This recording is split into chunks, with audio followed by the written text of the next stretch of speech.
उप मुख्यमंत्री अजीत पवार ने नागरिकों से चल रहे विकसित महाराष्ट्र 2047 सर्वेक्षण में सक्रिय रूप से भाग लेने का आग्रह किया है।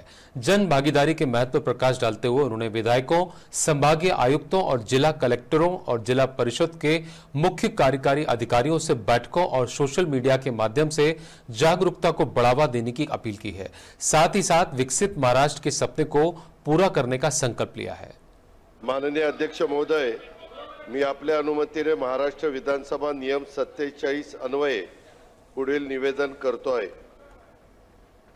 विकसित महाराष्ट्र 2047 राज्य शासनाने 100 दिवसांच्या यशस्वी अंमलबजावणीनंतर दिनांक 6/5/2025 ते दिनांक 2/10/2025 या कालावधीत 150 दिवसांचा कार्यक्रम राबवण्याची घोषणा केली आहे।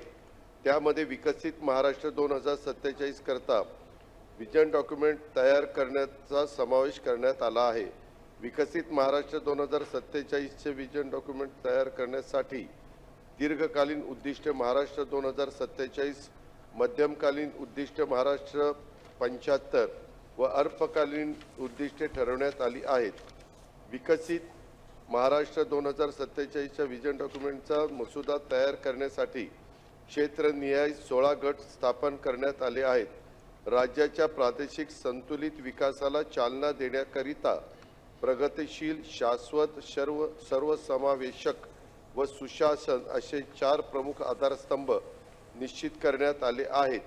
विकसित महाराष्ट्र 2047 च्या विजनमध्ये नागरिकांचे मत, अपेक्षा, आकांक्षा व प्राधान्यक्रम जाणून घेण्याच्या दृष्टीने राज्यव्यापी नागरिक सर्वेक्षण दिनांक 18 जून 2025 ते 17 जुलै 2025 या कालावधीत घेण्यात येत आहे।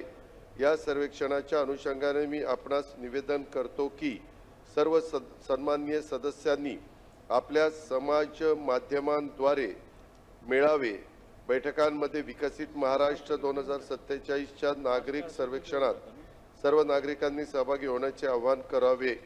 महाराष्ट्र शासनाच्या संकेतस्थळावर उपलब्ध असलेल्या QR कोड व लिंकवरून सर्वेक्षणात सहभागी होता येईल।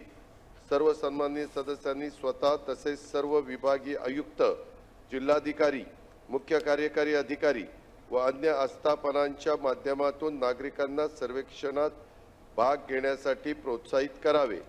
सर्व नागरिकांनी या सर्वेक्षणात सहभागी होऊन विकसित महाराष्ट्र 2047 बाबत आपली संकल्पना व आकांक्षा याबाबत राज्य शासनाच्या संकेतस्थळावर दिलेल्या QR कोडवरून WhatsApp चॅटबॉटद्वारे आपला प्रतिसाद द्यावा असे मी नागरिकांना आवाहन करतो। तसेच आपल्या सर्व दोन्ही बाजूच्या सन्माननीय सदस्यांना आवाहन करतो। धन्यवाद।